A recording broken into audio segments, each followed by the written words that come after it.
As the temperature continues to rise during the summer, chances are you're going to visit a pool or a water park to cool off. You may even feel like sitting and soaking in a jacuzzi if it's not too hot. But before you do, you should know they are prime breeding grounds for bacteria that could cause a number of skin infections. I met with a doctor who explains the most common conditions, how to identify them, and how to treat them.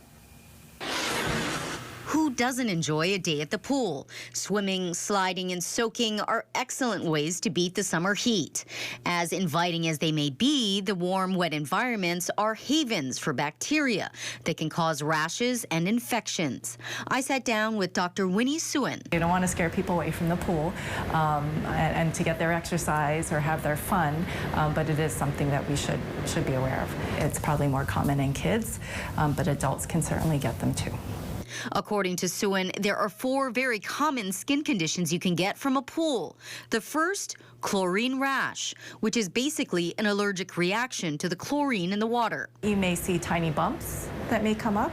Some people may get hives, from that, and it may be very itchy. The fastest way to resolve it, stay out of the water, rinse off thoroughly, and change your clothes. The second skin condition you can get from a pool, but more commonly from hot tubs, folliculitis. This happens when bacteria gets into the skin around the hair follicle. Symptoms include red bumps that fill with pus where the bathing suit touches the skin, and it usually appears within 12 to 48 hours. Sometimes that will resolve on its own. Other times it can lead more into a larger infection, and with that you can use a little topical antibiotics. The third skin condition is impetigo. You can start off with little bumps, but it turns into more of a crusty type of look. Oftentimes it's on the face. Impetigo is a highly contagious bacterial infection and usually infects kids ages 2 to 5 years of age, but anyone can get it. The bumps and blisters usually show up about 10 days after exposure. It may or may not need antibiotics. The fourth skin condition, and potentially the most serious, is cellulitis, which happens when bacteria gets into an open wound or even an unhealed tattoo. Symptoms include tenderness, pain, and blisters. Cellulitis, if it progresses and gets to your system, it can progress to a bad infection. And can you get really, really sick from it? Yes, you can. Because all of the symptoms start off similar, Suen suggests seeing a doctor. Whenever you go to a public pool, jacuzzi, or water park, there's one thing that Dr. Suen says you should pay attention to that she considers a red flag.